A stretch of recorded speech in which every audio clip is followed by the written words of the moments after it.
लापरवाही ये सामने आई है छत्तीसगढ़ के बालोद से, जहां पर नीट परीक्षा का आयोजन किया गया था। इसके बाद लगातार यहां पर बच्चों के भविष्य के साथ इस परीक्षा में लापरवाही हुई है। बता दें कि उनको गलत प्रश्न पेपर दे दिया गया, इसके बाद उन्हें समय भी नहीं दिया गया, जिसके बाद परीक्षा खत्म होने के बाद परिजनों ने हंगामा किया है। छात्रों के भविष्य के साथ कहीं ना कहीं ये बड़ा खिलवाड़ है। बता दें कि आपको इस मामले में एशियन न्यूज की टीम ने कलेक्टर और शिक्षा अधिकारी से संवाद करने की कोशिश भी की, लेकिन वो सभी इस मामले पर कहीं ना कहीं चुप्पी साधते हुए नजर आए।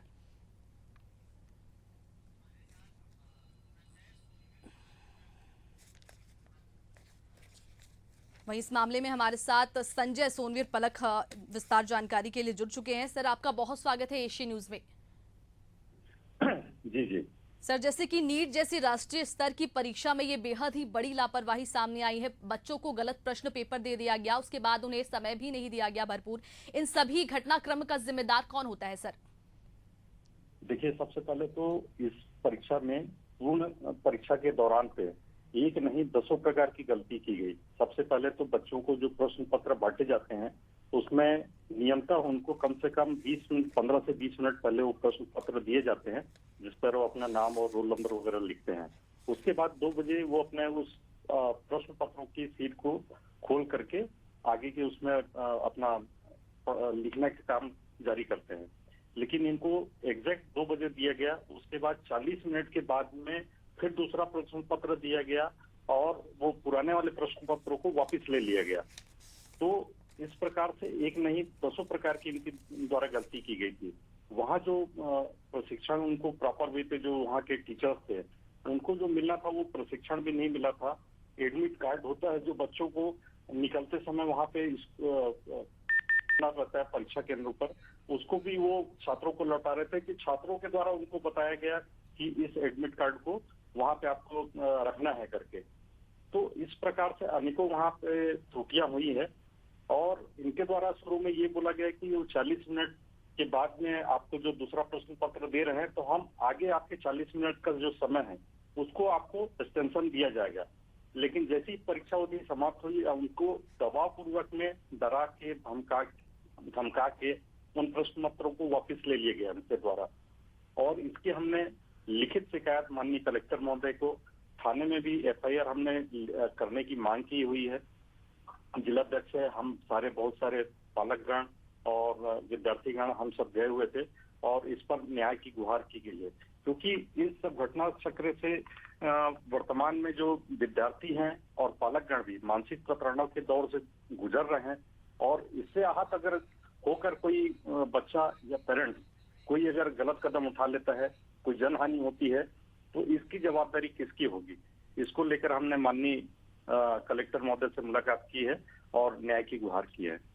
सर, ये बहुत ही बड़ी लापरवाही सामने आई है। क्या प्रशासन ने इस मामले में अभी तक कोई एक्शन लिया है? क्या बच्चों को न्याय मिल पाएगा इस पूरे मामले में सर? इसको लेकर हम लोगों ने कलेक्टर महोदय से बात की है और दोषियों पर कार्रवाई की उन्होंने आश्वस्त किया हुआ है कि जो भी दोषी हैं उस पर हम कार्रवाई करेंगे और इस विषय को लेकर एमआईटी से हम संपर्क करके आगे आपको सूचित करेंगे, ऐसा उन्होंने आश्वस्त किया हुआ है। आपसे जानना चाहेंगे कि अगर इस मामले में क्या कुछ एक्शन अगर नहीं लिया जाता है तो आपका अगला कदम क्या होगा? आपसे जानना चाहेंगे हम। निसंदेह रूप से हम सारे पालकगणों में तय किया हुआ है कि अगर इस पर कार्रवाई नहीं होती है तो हम न्याय का दरवाजा खटखटाएंगे, हाई कोर्ट जाएंगे और वहां पे भी अगर हमारी सुनवाई नहीं हो पाई तो हम सुप्रीम कोर्ट तक के इस विषय को लेकर जाएंगे। जी, तो बता दें बेहद ही बड़ी लापरवाही है। छत्तीसगढ़ के बालोद जिले में नीट की परीक्षा का आयोजन किया गया था, जहां पर ये बहुत ही बड़ा लापरवाही का मामला सामने आया है, जहां पर बच्चों को गलत प्रश्न पेपर दे दिया गया, उनके बाद उन्हें पर्याप्त समय भी नहीं दिया गया प्रश्न पेपर हल करने के लिए, जिसके बाद वहां पर लोगों ने हंगामा कर दिया। बच्चों के गार्जियन ने वहां पर हंगामा किया है। साथ ही प्रशासन के खिलाफ लगातार आक्रोश देखा जा रहा है इस मामले में कहीं ना कहीं, क्योंकि सालों से ये बच्चे इस परीक्षा की तैयारी करते हैं और ऐसे में जब परीक्षा की घड़ी आती है तो उनके साथ कहीं ना कहीं अन्याय हुआ है। जी, तमाम जानकारी के लिए बहुत शुक्रिया सर आपका। तीसरे चरण के लिए मतदान की तैयारियां पूरी हो गई है। बूथों पर रवाना हुई पोलिंग पार्टियां, बूथों पर रखे गए सुरक्षा के पुख्ता इंतजाम। सुबह 7 से शाम 6 बजे तक होगा मतदान। 7 सीटों पर कुल 168 प्रत्याशी चुनावी मैदान में। चुनाव आयोग की तैयारियां पूरी हो चुकी है। बूथों पर रखे गए सुरक्षा के पुख्ता इंतजाम।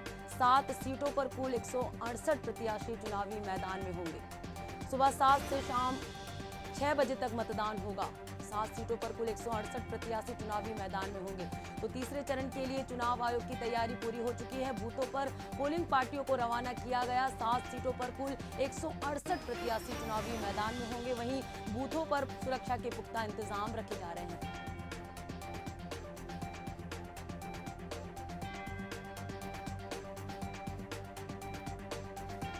और चलिए इस पे ज्यादा जानकारी के लिए लविंदर हमारे साथ लाइव जुड़ चुके हैं। लविंदर, किस तरह की तैयारी की गई है? चुनाव आयोग की किस तरह की तैयारी चल रही है? देखिए पद्मा, तीसरे चरण का कल मतदान होना है। पहले 2 चरण की तैयारियां निर्वाचन आयोग द्वारा की जा चुकी थी, जिसको लेकर जो वोट प्रतिशत उसको बढ़ाने की लगातार कोशिश की जा रही है। ऐसे में चुनाव आयोग द्वारा पूरी तैयारी की जा चुकी है।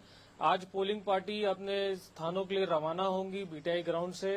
उनकी पूरी तैयारी हो चुकी है। जो सुरक्षा के इंतजाम है, लगभग 20,000 से ज्यादा सुरक्षा कर्मी इस बार इस चुनाव में रहेंगे।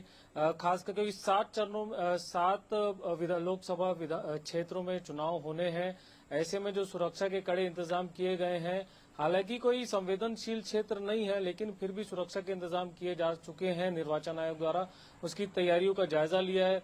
लगातार भीषण गर्मी देखी जा रही है। पिछले 3-4 दिनों में लगातार गर्मी का जो तापमान है वो लगातार बढ़ता जा रहा है। ऐसे में मतदान केंद्र में जो मतदाता आएंगे उनके लिए पूरी सुविधा रखी गई है। ओआरएस का घोल रखा गया है, छांव के इंतजाम किए गए हैं, पानी है, बैठने की व्यवस्था की गई है, ताकि मतदाता ज्यादा से ज्यादा मतदान केंद्रों में पहुंचे, जिसका जायजा कल निर्वाचन आयोग ने लिया। छत्तीसगढ़ में जितने भी जो मतदान केंद्र हैं, उसमें मतदाताओं की पूरी सुरक्षा के इंतजाम किए गए हैं। ऐसे में जो कल मतदान होना है, सुबह 7 बजे से लेकर शाम 6 बजे तक का निर्वाचन आयोग द्वारा उसकी पूरी तैयारी की जा चुकी है। जी बिल्कुल लविंदर, बने रहेगा, आपसे आगे और जानकारी लेंगे। तो चुनाव आयोग की तैयारियां पूरी हो चुकी है। कल 7 सीटों पर जो है चुनाव होने हैं। तो बने रहेगा लविंदर, आपसे आगे और जानकारी। अब बड़ी खबर के रुख करेंगे। राज्य निर्वाचन आयोग की पत्रकार वार्ता। मुख्य निर्वाचन पदाधिकारी रीना करेंगी पत्रकार वार्ता। तीसरे चरण के चुनाव को लेकर जानकारी देंगे। तो मतदान से पहले निर्वाचन आयोग की प्रेस कॉन्फ्रेंस होंगी। तीसरे चरण के चुनाव को लेकर इस प्रेस कॉन्फ्रेंस में जानकारी देंगे। तो तीसरे चरण के चुनाव के लिए प्रेस कॉन्फ्रेंस का आयोजन किया गया है। लविंदर लगातार हमारे साथ बने हुए हैं। लविंदर, आज राज्य निर्वाचन आयोग का प्रेस कॉन्फ्रेंस होने जा रहा है, किस तरह की जानकारी देंगे प्रेस कॉन्फ्रेंस के माध्यम से? देखिए पद्मा, आज दोपहर 12 बजे मुख्य निर्वाचन कार्यालय में पत्रकार वार्ता होनी है। रीना बाबा साहब कंगाले ये पत्रकार वार्ता लेंगी, जिसमें तैयारियों को लेकर वो पूरी डिटेल से बताएंगी कि किस तरह की तैयारियां हैं निर्वाचन आयोग द्वारा। क्योंकि हर चरण जो चुनाव के हैं उनसे पहले ये निर्वाचन आयोग द्वारा पत्रकार वार्ता ली जाती है। ऐसे में जो कल मतदान होने हैं उसकी तैयारी का जायजा देंगी, पूरा ब्यौरा देंगी कि कितने मतदान केंद्र हैं, कितने मतदाता हैं, किन केंद्रों को संवेदनशील बताया है, किन केंद्रों में ज्यादा सुरक्षा बल लगाए हैं। ऐसी जो तमाम जानकारियां हैं वो देंगी, जिसको लेकर आज वो पत्रकार वार्ता करेंगी। उसके बाद वो जितनी भी सुरक्षा के इंतजाम है, किस तरह की तैयारियां की जा चुकी है, जिसको लेकर वो आज पत्रकार वार्ता करेंगी। जी बिल्कुल लविंदर, तो तीसरे चरण के चुनाव के लिए राज्य निर्वाचन आयोग अपनी पूरी तैयारियां कर लिए हैं और मुख्य निर्वाचन अधिकारी आज जो है प्रेस कॉन्फ्रेंस करके जानकारी देंगे कि किस तरह से तैयारी की गई है। लविंदर, बने रहेगा, आपसे आगे और जानकारी। और बात करेंगे अगली बड़ी खबर की। छत्तीसगढ़ में 5 से 7 मई तक ड्राई डे घोषित किया गया है। 2 दिन बंद रहेंगी शराब की दुकानें। चुनाव को देखते हुए ये निर्णय लिया गया है।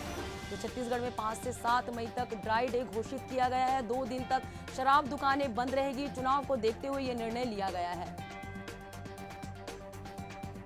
तीसरे चरण के चुनाव को देखते हुए निर्णय लिया गया है। 2 दिन तक ड्राई डे घोषित किया गया है छत्तीसगढ़ में।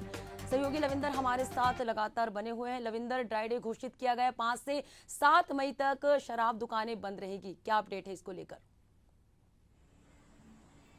देखिए पद्मा, 2 दिन पूरा ड्राई डे रहेगा। निर्वाचन आयोग और जो राज्य प्रशासन है उनके द्वारा ये निर्णय लिया गया है कि चुनाव से 48 घंटा पहले जितनी भी शराब दुकानें उसे बंद की जाएगी। कल शाम 5 बजे से शराब दुकानें बंद हैं और ये 8 तारीख को सुबह शराब दुकानें वापस खोलेंगे। जो 48 घंटे हैं उसमें पूरी शराब दुकानें बंद रहेंगी। देखा जा रहा है कि जो कल दिन भर जो शराब दुकानें खुली थी उसमें जो मदिरा पीने वालों की तादाद काफी ज्यादा थी। यहाँ तक ओवर रेट का भी जो मामला था वो सामने आया था। ऐसे में जो राजस्व का मामला रहता है वो इसमें काफी बढ़ता है, क्योंकि चुनाव है, लोकसभा का चुनाव है। किसी तरह की कोई जो वोटरों को लुभाने के लिए शराब दी जाती है, जिसको लेकर निर्वाचन आयोग हमेशा सजग रहा है। इसी के तहत निर्णय लिया गया कि जो 48 घंटे हैं उसके लिए शराब दुकानों को बंद की जाएगी और जितने भी लोकसभा क्षेत्र हैं उसके आसपास के 5 किलोमीटर के दायरे में, खासकर कि कल मतदान है तो उसके आसपास के क्षेत्रों में जो बॉर्डर हैं, बॉर्डर को सील कर दिया गया है और जितने भी आसपास की शराब दुकानें हैं उसे बंद कर दिया गया है। जी बिल्कुल लविंदर, तो लोकसभा चुनाव की रणभेरी बज चुकी है और छत्तीसगढ़ में तीसरे चरण के चुनाव होने हैं। 7 मई को 7 सीटों पर जो है चुनाव होने। इसी के तारतम्य में जो है छत्तीसगढ़ में ड्राई डे घोषित किया गया है। 2 दिन तक जो है शराब दुकानें बंद रहेंगी। तो तमाम जानकारी के लिए लविंदर आपका खबर के साथ। सीएम डॉक्टर मोहन यादव का उज्जैन और खंडवा दौरा रहेगा आज। उज्जैन के आलोट विधानसभा में जनसभा को करेंगे संबोधित। मनोरमा गार्डन में महिला मोर्चा सम्मेलन में शामिल होंगे। बुरहानपुर में रोड शो करेंगे मुख्यमंत्री डॉक्टर मोहन यादव। तो मनोरमा गार्डन में आज महिला मोर्चा सम्मेलन में शामिल होंगे सीएम। आज उज्जैन और खंडवा जिले के दौरे पर रहेंगे। बुरहानपुर में रोड शो करेंगे सीएम डॉक्टर मोहन यादव। लोकसभा चुनाव के मद्देनजर लगातार दौरा जारी है। सीएम डॉक्टर मोहन यादव अलग अलग जिले के दौरे कर रहे हैं। आज उज्जैन और खंडवा दौरे पे रहेंगे। महिला मोर्चा सम्मेलन में भी शामिल होंगे। बुरहानपुर में रोड शो करेंगे। इस दौरान जनसभा को संबोधित करेंगे। प्रत्याशी के पक्ष में माहौल बनाते हुए नजर आएंगे।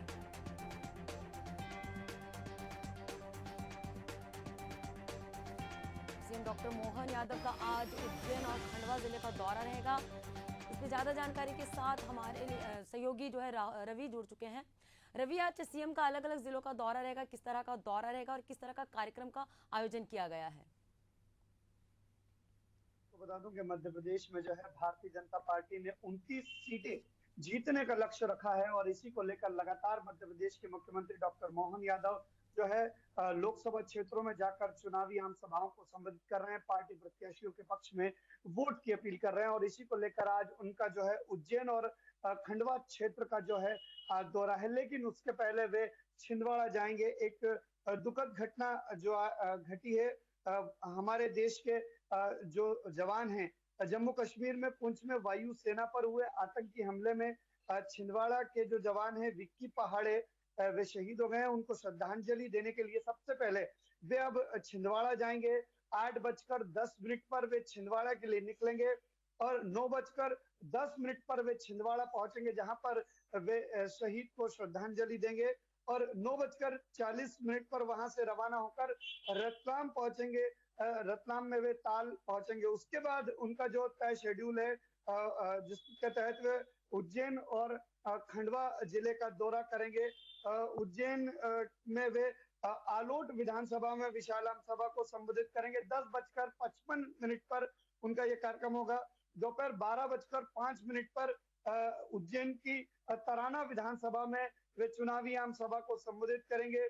दोपहर 2 बजे उज्जैन के उत्तर विधानसभा में वे महिला मोर्चा के कार्यक्रम में सम्मेलन में जो है सम्मिलित होंगे और 4:10 पर वे खंडवा लोकसभा के नेपानगर विधानसभा पहुंचेंगे, जहां पर विशाल आम सभा को संबोधित करेंगे और उसके बाद वे बुरहानपुर पहुंचेंगे, जहां पर उनका एक विशाल रोड शो होगा 5:15 पर। तो मध्य प्रदेश के मुख्यमंत्री डॉक्टर मोहन यादव का आज ये जो है दिन भर का शेड्यूल है और मध्य प्रदेश के मुख्यमंत्री डॉक्टर मोहन यादव लगातार मध्य प्रदेश की 29 सीटों पर फोकस बनाए हुए हैं। भारतीय जनता पार्टी ने पूरे देश में 400 पार का नारा दिया है। मध्य प्रदेश सहित पूरे देश में वे लगातार धुआंधार प्रचार कर रहे हैं और 400 पार के नारे को सार्थक करने में लगे हुए हैं। जी बिल्कुल रवि, लोकसभा चुनाव के मद्देनजर CM doctor Mohan Yadav mission 29 के तहत कई जिलों के दौरे कर रहे हैं। जैसे कि सहयोगी रवि ने बताया कि आज दिन भर किस तरह का कार्यक्रम रहेगा, तो आज उज्जैन और खंडवा जिले के दौरे पर रहेंगे सीएम। इससे पहले छिंदवाड़ा जाएंगे, जवान को श्रद्धांजलि अर्पित करेंगे। इसी तरह से लगातार जो दिन भर आज उनका कार्यक्रम रहने वाला है। तो रवि बने रहेगा, आपसे आगे और भी जानकारी लेंगे। बड़ी खबर के रुख करेंगे। राहुल गांधी का मालवा और निमाड़ दौरा रहेगा आज। जोबट और सोयगांव में विशाल जनसभा को संबोधित करेंगे। कांग्रेस प्रत्याशी के पक्ष में प्रचार करेंगे। राहुल गांधी का आज मालवा और निमाड़ दौरा रहने वाला है। कांग्रेस प्रत्याशी के पक्ष में माहौल बनाते हुए नजर आएंगे। जोबट और सह गांव में विशाल जनसभा को संबोधित करेंगे। कांग्रेस प्रत्याशियों के पक्ष में माहौल बनाते हुए नजर आएंगे, चुनाव प्रचार करेंगे। राहुल गांधी आज अलग अलग जिलों के दौरे पर रहने वाले हैं। राहुल गांधी का आज मालवा और निमाड़ दौरा रहेगा। लगातार कांग्रेस का दौरा जारी है। कांग्रेस के पूर्व राष्ट्रीय अध्यक्ष राहुल गांधी आज मध्य प्रदेश के दौरे पर रहेंगे। जोबट में आज दस्तक देने वाले हैं राहुल गांधी। राहुल गांधी का मालवा और निमाड़ दौरा भी रहेगा। सहयोगी रवि हमारे साथ लगातार बने हुए हैं। रवि, आज राहुल गांधी मालवा और निमाड़ दौरे पर रहेंगे। किस तरह का दौरा रहेगा उनका, किस तरह की तैयारी की गई है, किस तरह का कार्यक्रम रहेगा दिन भर उनका? जी बिल्कुल, आज बता दूं आपको, मध्य प्रदेश में जो है राहुल गांधी जो है चुनावी दौरे पर आ रहे हैं। वे मालवा और निमाड़ के जो है दौरे पर हैं। जोबट और सेगांव से वे विशाल आम सभा को संबोधित करेंगे। कांग्रेस पार्टी के प्रत्याशी के पक्ष में जो है विशाल आम सभा को वे संबोधित करेंगे। अखिल भारतीय कांग्रेस के महासचिव जितेंद्र सिंह, प्रदेश कांग्रेस अध्यक्ष जीतू पटवारी, नेता प्रतिपक्ष उमंग सिंगार, पूर्व केंद्रीय मंत्री अरुण यादव भी उनके साथ इस आम सभा में जो है मौजूद रहेंगे। इंदौर, अलीराजपुर, खरगोन जिले के आज वे प्रवास पर हैं और अलीराजपुर के जोबट में और खरगोन जिले के सेगांव में कांग्रेस प्रत्याशी के पक्ष में जो है विशाल आम सभा को संबोधित करने जा रहे हैं। और इसके बाद वे शाम को इंदौर पहुंचेंगे और इंदौर से वे दिल्ली के लिए रवाना होंगे। तो आज राहुल गांधी का ये मध्य प्रदेश का दौरे का शेड्यूल है और मध्य प्रदेश में जो है कांग्रेस भी जो है लगातार चुनावी आम सभाओं को संबोधित कर रही है। मध्य प्रदेश के तमाम बड़े दिग्गज जो चुनावी आम सभाओं को संबोधित तो कर ही रहे हैं, साथ ही देश के बड़े कांग्रेस के नेता भी जो है मध्य प्रदेश में चुनावी आम सभाओं को संबोधित कर रहे हैं पार्टी प्रत्याशियों के पक्ष में। और इसी को लेकर आज राहुल गांधी का मालवा और निमाड़ दौरा है। रवि, मालवा और निमाड़ का दौरा तो करेंगे, साथ ही जोबट का दौरा करेंगे। कहीं ना कहीं आदिवासी क्षेत्र है जोबट, तो ऐसे में किस तरह से आदिवासी वोटर्स को साधने का प्रयास करेंगे, किस तरह का उनका कार्यक्रम रहेगा यहाँ? देखिए, लगातार जो है कांग्रेस आदिवासी वोट बैंक को जो है वोट बैंक में सेंध लगाने की लगातार कोशिश कर रहा है और इसी को लेकर चिन्हित की गई है ये जो सीट्स हैं। यहाँ पर राहुल गांधी का दौरा ही इसलिए किया गया है ताकि ज्यादा से ज्यादा जो है आदिवासी जो वोटर्स हैं उनको उनका जो वोट है वो कांग्रेस के पक्ष में आए। ज्यादा से ज्यादा जो वोट है वे कांग्रेस के पक्ष में गिरे ताकि आदिवासियों का अगर समर्थन कांग्रेस को मिलता है तो कहीं ना कहीं कांग्रेस जो है चुनाव में अपना पक्ष मजबूत तरीके से रख पाएगी। बिल्कुल रवि, तो लोकसभा चुनाव के मद्देनजर लगातार कांग्रेस का भी दौरा जारी है। इसी कड़ी में आज मालवा और निमाड़ के दौरे पर रहेंगे राहुल। पूर्व सीएम शिवराज सिंह का विदिशा दौरा रहेगा। कई स्थानों पर जनसंपर्क करेंगे, लोकसभा चुनाव को लेकर चर्चा करेंगे, साथ ही भाजपा प्रत्याशियों के पक्ष में प्रचार करेंगे। तो पूर्व सीएम शिवराज सिंह आज विदिशा के दौरे पर रहेंगे, कई स्थानों पर जनसंपर्क करेंगे, भाजपा प्रत्याशियों के पक्ष में माहौल बनाते हुए नजर आएंगे। वहीं लोकसभा चुनाव को लेकर चर्चा भी करेंगे, भाजपा प्रत्याशियों के पक्ष में प्रचार भी करेंगे। तो आज पूर्व सीएम शिवराज सिंह विदिशा दौरे पर रहने वाले हैं, भाजपा प्रत्याशियों के पक्ष में प्रचार करेंगे, कई स्थानों पर जनसंपर्क करेंगे। सहयोगी रवि हमारे साथ लगातार बने हुए हैं। रवि, आज पूर्व सीएम शिवराज सिंह जो है विदिशा के दौरे पर रहने वाले हैं, किस तरह का उनका दौरा है, कितना महत्वपूर्ण रहेगा उनका दौरा? जी बिल्कुल, आपको बता दूं कि मध्य प्रदेश के पूर्व मुख्यमंत्री शिवराज सिंह चौहान विदिशा संसदीय क्षेत्र से खुद चुनाव लड़ रहे हैं और आज उनका अपने ही संसदीय क्षेत्र में दौरा है। लगातार वे अपने क्षेत्र में चुनाव प्रचार करने के साथ साथ पूरे मध्य प्रदेश में जो है चुनाव प्रचार पर जा रहे हैं। भारतीय जनता पार्टी के अन्य जितने भी प्रत्याशी उनके समर्थन में भी वे वोट जो है वे सक्रिय बने हुए हैं। विदिशा संसदीय क्षेत्र से शिवराज सिंह चौहान इस बार चुनावी मैदान में हैं और वे आज जो है विदिशा संसदीय क्षेत्र में जो है चुनाव प्रचार पर रहेंगे। बेहद ही खास दौरा है, खुद वहां से जो है भारतीय जनता पार्टी के प्रत्याशी हैं और आज अपने ही पक्ष में जो है चुनावी आम सभाओं को संबोधित करेंगे। जी बिल्कुल रवि, तो पूर्व सीएम शिवराज सिंह आज अपने ही संसदीय क्षेत्र विदिशा के दौरे पर रहेंगे और अपने ही पक्ष में प्रचार करते हुए नजर आएंगे। बने रहेगा रवि, आपसे आगे और भी जानकारी। अगली बड़ी खबर की, मध्य प्रदेश के दौरे पर रहेंगे पीएम मोदी। 7 मई को मालवा निमाड़ के दौरे पर रहेंगे मोदी। मंगलवार को खरगोन और धार में जनसभा को संबोधित करेंगे। मेला ग्राउंड खरगोन में आयोजित होगी जनसभा। तो 7 मई को मालवा निमाड़ के दौरे पर रहने वाले हैं पीएम मोदी। इस दौरान मेला ग्राउंड खरगोन में आयोजित जनसभा को संबोधित करेंगे।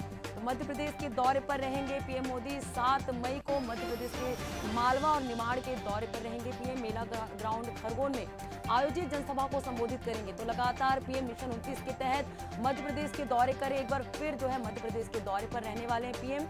खरगोन में आयोजित जनसभा को संबोधित करेंगे। मेला ग्राउंड में आयोजित किया गया सभा पीएम पहुंचेंगे। मालवा और निमाड़ के दौरे पर रहने वाले मध्य प्रदेश के दौरे पर एक बार फिर पीएम मोदी रहने वाले हैं।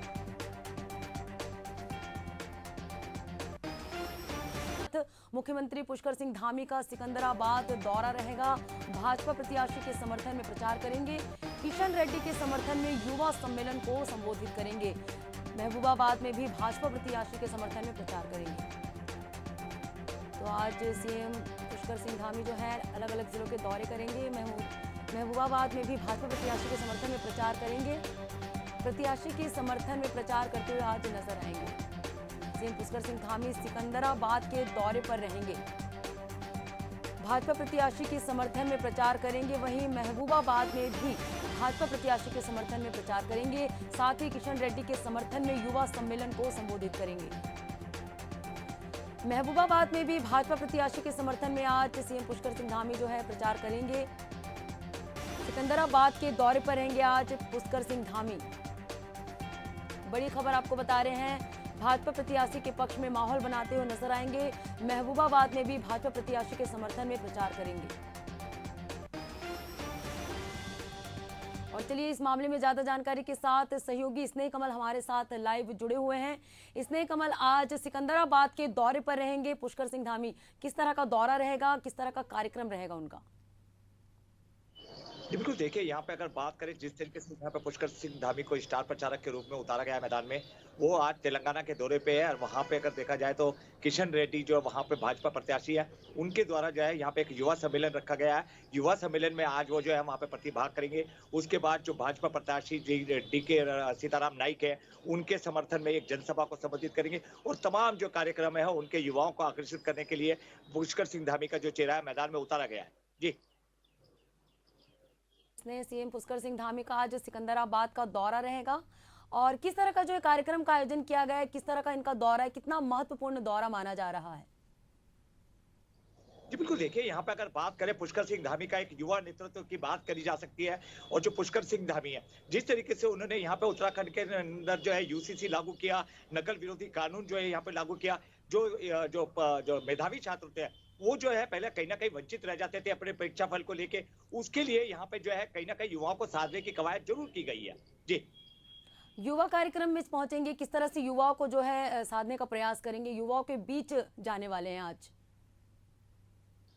जी बिल्कुल, देखिए यहाँ पे जिस तरीके से यहाँ पे पुष्कर सिंह धामी को लगातार यहाँ पे जो है स्टार प्रचारक के रूप में सभी राज्यों से मांग बढ़ रही है, क्योंकि युवा नेतृत्व की बात करें, उन्होंने एक देश में नई पहचान दिलाई है। UCC उत्तराखंड में लागू करके पहला स्थान प्राप्त किया है। और उसके साथ जिस तरीके से यहाँ पे उन्होंने नियुक्तियों की बात करी, पलायन को रोकने की बात करी, रोजगार की बात करी, ये तमाम चीजों को लेके कहीं ना कहीं इनके चेहरे को इसीलिए जो है केंद्र ने जो है इनके ऊपर विश्वास जताया। और तमाम जिस तरीके से इनके लिए यहाँ पे जो मांग बढ़ती जा रही है सभी राज्यों से कि स्टार प्रचारक के रूप में पुष्कर सिंह धामी का यहाँ पे जो है जरूर भेजने की बात की जा रही है, वो कहीं ना कहीं बीजेपी की रणनीति के तहत जो है कहीं ना कहीं जो है धरातल पे उतरती हुई नजर आ रही है। जी बिल्कुल, स्नेह कमल, लोकसभा चुनाव की रणभेरी बच चुकी है। पहले और दूसरे चरण का चुनाव जो है संपन्न हो चुका है। ऐसे में जो भाजपा के स्टार प्रचारक है वो लगातार जो है दौरे कर रहे हैं, दौरे करते हुए जो है जनता के बीच पहुंच रहे हैं, जनसभा को संबोधित कर रहे हैं। इसी कड़ी में सीएम धामी जो है सिकंदराबाद के दौरे पर रहेंगे, कहीं ना कहीं जनता के बीच पहुंचेंगे, जनता से जो है जनसंपर्क करने का प्रयास करेंगे। तो तमाम जानकारी के लिए इसने आपका धन्यवाद। की राजधानी रायपुर से निकलकर सामने आ रही है, जहां आज सभी नेता डोर टू डोर प्रचार करेंगे। ये रायपुर से बड़ी खबर आपको बता रहे हैं। आज सभी जो नेता हैं वो डोर टू डोर प्रचार करेंगे, घर घर जाकर वोट की अपील करेंगे, घर घर जाकर वोट की अपील करेंगे। आपको बता दें, प्रत्याशियों की किस्मत मतदाता अब तय करेंगे। जनसभा और रैलियों का सिलसिला थम गया है, जिस वजह से आज से सभी नेता डोर टू डोर जाकर मतदाताओं से वोट की अपील करेंगे। तो ये बड़ी खबर निकलकर सामने आ रही है। आपको बता दें कि तीसरे चरण के चुनाव को लेकर प्रचार थम गया है, जिसके बाद अब जितने भी प्रत्याशी हैं वे डोर टू डोर पहुंचकर लोगों से वोट की अपील करेंगे।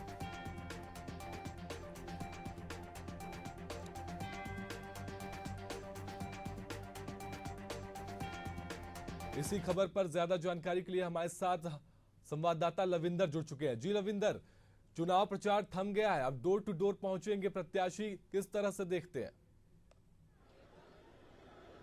देखिए सिद्धांत, 7 तारीख को कल मतदान होना है। 7 लोकसभा सीटों में ये मतदान होगा। डोर टू डोर कैंपेनिंग चालू हो गई, क्योंकि जो निर्वाचन का जो नियम होता है उसमें जो 24 घंटे पहले आपको डोर टू डोर कैंपेनिंग चालू कर देंगे। जो चीजें होती हैं वो बंद हो जाती हैं। अब डोर टू डोर कैंपेनिंग चालू होगी। जितने भी प्रत्याशी हैं वो डोर टू डोर कैंपेनिंग करेंगे, क्योंकि जो मतदाता हैं, जो 24 घंटे का आखिरी का समय है उसमें जो रैलियां होती हैं, जो चीजें होती है वो सब बंद हो जाती हैं, जिसकी वजह से तमाम जो चीजें हैं वो अब काम करती हैं। अब जितने भी प्रत्याशी हैं वो डोर टू डोर जाएंगे, कोई धूमधाम नहीं होगा इस बार, और सीधा जाके डोर टू डोर कैंपेनिंग करेंगे। ऐसे में जो 24 घंटे आखिरी रहते हैं काफी महत्वपूर्ण रहते हैं प्रत्याशियों के लिए। देखने वाली बात होगी कि अब ये कितना महत्वपूर्ण होता है ये, क्योंकि आखिरी का कुछ समय बाकी है। मतदाताओं के ऊपर है कि वो किस तरह से मतदान करेंगे कल। तैयारी पूरी है, जितने भी प्रत्याशी हैं उन्होंने अपना काम कर दिया है। अब जनता के ऊपर है वो किस तरह से काम करते हैं। जी लव करेंगे जौनपुर का, जहां से बड़ी खबर निकलकर सामने आ रही है। श्रीकला सिंह का टिकट कट गया है, तो ये बड़ी खबर आपको बता रहे हैं जौनपुर से, जहां पर श्रीकला सिंह का टिकट कट गया है। 1 मई को नामांकन कर चुकी हैं श्रीकला सिंह, तो ये बड़ी खबर आपको बता रहे हैं। 1 मई को नामांकन कर चुकी हैं श्रीकला सिंह। श्याम सिंह यादव बसपा के अब नए प्रत्याशी होंगे। श्याम सिंह यादव आज बसपा से नामांकन करेंगे, तो ये बड़ी खबर निकलकर सामने आ रही है। जौनपुर से, उत्तर प्रदेश के जौनपुर से श्रीकला सिंह का टिकट कट गया है। अब 1 मई को वह नामांकन कर चुकी थी। वहीं अब बसपा से नए प्रत्याशी श्याम सिंह यादव अब नामांकन भरेंगे। श्याम सिंह यादव आज बसपा से अपना नामांकन भरेंगे। वह अब बसपा की ओर से नए प्रत्याशी बनाए गए हैं। श्रीकला सिंह का टिकट कट गया है। 1 मई को श्रीकला सिंह नामांकन कर चुकी हैं। श्याम सिंह यादव अब बसपा के नए प्रत्याशी होंगे। तो लगातार लोकसभा चुनाव की रणभेरी यहां पर सजती हुई दिखाई दे रही है। उत्तर प्रदेश में सभी प्रत्याशी अपनी किस्मत आजमा रहे हैं और जनता के बीच लगातार पहुंच रहे हैं। आपको बता दें कि बसपा से जो प्रत्याशी श्रीकला सिंह थी उनका टिकट काट दिया गया है और अब उनकी जगह श्याम सिंह यादव को प्रत्याशी बनाया गया है और आज वह नामांकन करने पहुंचेंगे। इसी खबर पर हमसे बात करने के लिए अभिषेक जुड़ चुके हैं। जी अभिषेक, श्रीकला सिंह का टिकट कट गया, क्या कुछ इस पे अपडेट है? तमाम जानकारी दीजिए। देखिए, श्रीकला सिंह के जो निकटतम संबंधी हैं, धनंजय सिंह उनके पति हैं, उनके जो पारिवारिक सदस्य हैं, जब उनसे हमने फिर ऑनलाइन पर बात की तो उन्होंने बताया कि चुनाव अब धनंजय सिंह का परिवार नहीं लड़ेगा। यानी जौनपुर से बीएसपी से जो दावेदारी है वो धनंजय सिंह की पत्नी वर्तमान जिला पंचायत अध्यक्ष श्रीकला सिंह रेड्डी ने वापस ले ली है और उनकी उम्मीदवारी वापस लेने की वजह से अब श्याम सिंह यादव जो मौजूदा बीएसपी के सांसद हैं, जिनका टिकट काटकर श्रीकला सिंह को टिकट दिया गया था, अब वो प्रत्याशी होंगे। यानी अब बसपा श्याम सिंह यादव को चुनाव लड़ाएगी। दरअसल धनंजय सिंह के जेल जाने के बाद बीच में ये पूरा एक माहौल तैयार हुआ था और उसके बाद धनंजय सिंह की पत्नी श्रीकला सिंह को बीएसपी ने टिकट दिया था। लेकिन सूत्र ये बताते हैं कि परसों उत्तर प्रदेश के बड़े राजपूत नेता कुंडा के विधायक पूर्व मंत्री रघुराज प्रताप सिंह राजा भैया की मुलाकात अमित शाह से हुई थी, केंद्रीय गृह मंत्री अमित शाह से हुई थी और राजपूतों की नाराजगी को किस तरह से कम किया जाए इस पर चर्चा हुई थी। और माना यही जा रहा है कि अब धनंजय सिंह के परिवार ने अगर चुनाव में पीछे हटने का फैसला लिया है, यानी चुनाव न लड़ने का फैसला लिया है, इसके पीछे राजा भैया और अमित शाह की मुलाकात को वजह बताया जा रहा है। और माना यह जा रहा है कि अब धनंजय सिंह को भी पूरी तरीके से राजा भैया ने ही कन्विंस किया, मैनेज किया कि आप चुनाव न लड़िए और समर्थन करिए भारतीय जनता पार्टी का। इस तरह की बातें हुई हैं, लेकिन फिलहाल क्या कुछ हुआ है ये महज सूत्रों से अभी तक जानकारी मिल रही है। लेकिन ये तस्वीर निकलकर सामने आ रही है कि धनंजय सिंह की पत्नी श्रृंखला सिंह ने चुनाव लड़ने से इनकार कर दिया और अब उनके इनकारनामे के बाद श्याम सिंह यादव जो मौजूदा बीएसपी सांसद हैं उनको बसपा ने जौनपुर से प्रत्याशी बनाया है। लेकिन सबसे बड़ी खबर यही है कि सरकार के लिए मुश्किल बने धनंजय सिंह के परिवार के की जो दावेदारी थी वो वापस ले ली गई है। धनंजय सिंह की पत्नी श्रृंखला सिंह जिन्होंने बीजेपी प्रत्याशी के लिए बड़ी मुश्किलें खड़ी कर दी थी, क्योंकि राजपूत वर्ग धनंजय सिंह के साथ जा रहा था। बड़े छत्र पर, क्षेत्रीय छत्र पर राजपूत वर्ग में एक अलग पहचान है, समाज के हर वर्ग में धनंजय सिंह की पहचान है और यही वजह थी कि बीजेपी बैकफुट पर थी। लेकिन आज धनंजय सिंह की पत्नी श्रृंखला सिंह ने चुनाव न लड़ने का फैसला लिया है और माना यह जा रहा है कि अब वो चुनाव नहीं लड़ेंगी। लेकिन सूत्र ये भी कह रहे हैं कि वो निर्दल लड़ सकते हैं, लेकिन उनके परिवार से जब मेरी बात हुई तो उन्होंने कहा कि कोई चुनाव अब नहीं लड़ा जाएगा, यानी लोकसभा के चुनाव में धनंजय सिंह के परिवार की कोई दावेदारी नहीं होगी। लेकिन सबसे बड़ी बात यह है कि वो धनंजय सिंह जो पिछले 6 महीने से लोकसभा चुनाव लड़ने की तैयारी कर रहे थे, एकाएक उनके परिवार ने अगर टिकट वापस लिया है तो इसके पीछे रघुराज प्रताप सिंह और अमित शाह की मुलाकात को एक बड़ी वजह बताई जा रही है। चलिए अभिषेक, तमाम अहम जानकारियों के लिए आपका शुक्रिया। तो ये बड़ी खबर आपको हम बता रहे थे जौनपुर से। भोपाल से इस वक्त की बड़ी खबर आपको बता दें, जहां प्रदेश में जगह जगह तस्करी पर कार्रवाई जारी है। राजधानी भोपाल में जगह जगह तस्करी पर कार्रवाई की जा रही है। 3 दिन में 108 केस दर्ज किए गए। तो ये बड़ी खबर आपको बता रहे हैं। 900 लीटर अवैध शराब जब्त कर ली गई है। तो ये बड़ी खबर राजधानी भोपाल से, जहां पर शराब माफियाओं पर ये कार्रवाई की जा रही है। 76 शराब कारोबारियों को गिरफ्तार भी कर लिया गया है। 900 लीटर अवैध शराब जब्त की गई है। प्रदेश में जगह जगह तस्करी पर यह कार्रवाई की है। 3 दिन में 108 केस दर्ज कर लिए गए। राजिम से बड़ी खबर निकलकर सामने आ रही, जहां फिंगेश्वर में दंतैल हाथी ने दस्तक दी है। तो फिंगेश्वर में दंतैल हाथी ने दस्तक दी है। आपको बता दें, लोगों में दहशत का माहौल है। 20 से अधिक गांवों में हाई अलर्ट घोषित कर दिया गया है। आपको बता दें, ये बड़ी खबर निकलकर सामने आ रही है। देखिए, तस्वीरें भी सामने आ गई है। दंतैल हाथी के दिखने से गांव में दहशत का माहौल है और 20 से अधिक गांवों में हाई अलर्ट घोषित कर दिया गया है। दंतैल हाथी के आने से लोगों में दहशत का माहौल है। कई लोगों पर ये दंतैल हाथी ने हमला कर दिया है। फिंगेश्वर में दंतैल हाथी ने दस्तक दी है, उसे देखा गया है। लोगों में दहशत का माहौल है। 20 से अधिक गांवों में हाई अलर्ट घोषित कर दिया गया है। कई लोगों पर दंतैल हाथी ने हमला कर दिया है, जिसके बाद से अब लोगों में दहशत का माहौल है और 20 गांवों में हाई अलर्ट घोषित कर दिया गया। फिंगेश्वर वन परिक्षेत्र का ये पूरा मामला बताया जा रहा है।